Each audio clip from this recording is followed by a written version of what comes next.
Good afternoon.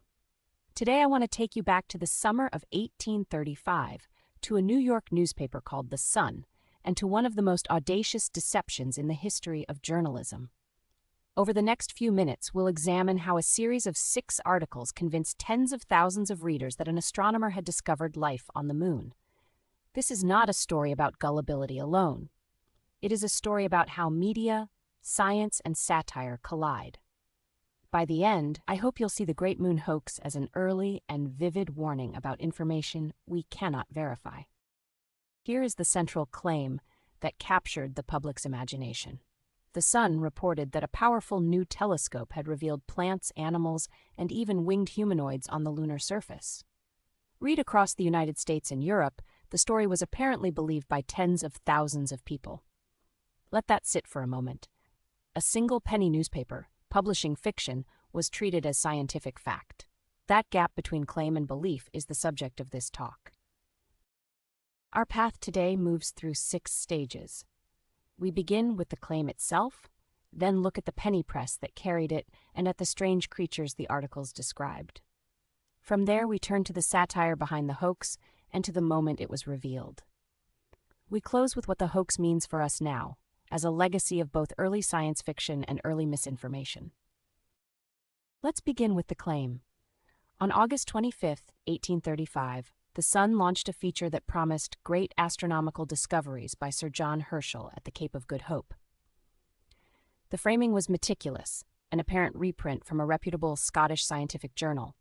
In an age before fact-checking, that packaging did much of the persuasive work. Everything that followed rested on this single fabricated premise. To understand why this worked, we need to understand the Sun itself. Founded in 1833, it belonged to the new penny press, selling for a fraction of the cost of established 6-cent papers. That cheap price opened it to a far wider audience, and its circulation, around 15,000 and rising, made it a genuine force. Crucially, it mixed local news and human interest stories with fiction, poetry, and humor, so readers were already primed for a blend of the real and the invented. A few figures anchor the scale of the event. 15,000 was the Sun's rising circulation, giving the story enormous reach. The hoax unfolded across 6 installments, published over roughly a week. The paper itself had been founded just 2 years earlier, in 1833. And the timing was tight. Advertised on August 21st, the first article appeared just 4 days later, with the final installment closing on August 31st. These numbers show a compact, high-velocity media event. The hoax borrowed its authority from a real person.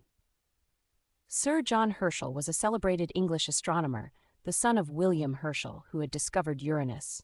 The articles claimed he had built the largest telescope ever made and used it from the Cape of Good Hope. Beside him stood a fictitious companion, Andrew Grant, whose invented presence went largely unquestioned. By attaching fiction to a real, respected name, the author manufactured instant credibility. The articles then escalated into pure fantasy, and that is what makes them so memorable. Readers learned of miniature bison roaming lunar valleys and beavers that walked upright on 2 legs. A live volcano was described, deliberately echoing what William Herschel had reported in 1787. Most striking of all were the man-bats, winged human-like beings presented as the moon's dominant race. Each detail was absurd, yet each was delivered in the dry language of a scientific report. The timeline shows how quickly it all happened. The story was advertised on August 21st as an upcoming reprint from the Edinburgh Courant. The first installment appeared on August 25th, and subsequent pieces detailed lunar geography, flora, and fauna. By August 31st, the series had taken its final bow, but the story kept spreading for weeks, even as it was gradually exposed as a hoax. 11 days of print, and a legend that never quite ended. Now we turn from what was printed to why it was printed. This was not a simple fraud motivated by money alone, though sales did soar. At its core, the Great Moon Hoax was a satire that almost nobody recognized. Understanding that intent changes how we read every word of the 6 articles.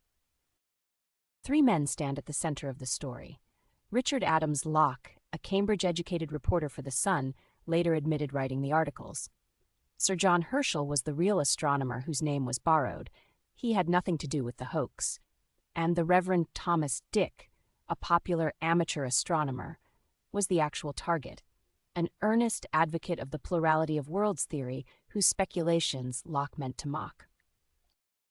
Locke's target was the plurality of worlds theory, the idea that other worlds were inhabited, and especially its most popular champion, Thomas Dick. Dick's 1823 work, The Christian Philosopher, had predicted that lunar life would soon be detected once telescopes improved. Locke, a skeptic, wrote the hoax to puncture such confident speculation. The irony is that his satire was so deadpan and so plausible that readers took it as literal truth, and the joke landed on the audience instead. The reveal was almost as strange as the hoax itself. The Edinburgh Journal of Science, the supposed source, had stopped publication years earlier, a detail any careful reader might have checked. Andrew Grant had never existed. Yet even after the fraud was exposed in the weeks that followed, the story continued to circulate. The Sun, notably, never printed a full retraction, and sales remained robust. So why did intelligent readers believe it? The hoax was engineered to be believed. It arrived framed as a reprint from a legitimate scientific journal, and it was anchored to a celebrated astronomer. The penny press's vivid narrative style made the fiction feel immediate and human, and crucially, readers had been conditioned by figures like Thomas Dick to expect that lunar life would soon be found. The hoax did not create that expectation. It exploited it. So what do we take away? The Great Moon Hoax is often called the first viral fake news, and there is truth in that label. It is also a landmark of early science fiction, published as fact decades before the genre had a name. Its deepest lesson is enduring.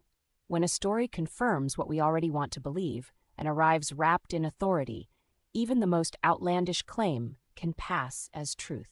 The question it leaves us with is not whether we are smarter than the readers of 1835, it is how we guard against our own equivalents of the man-bats.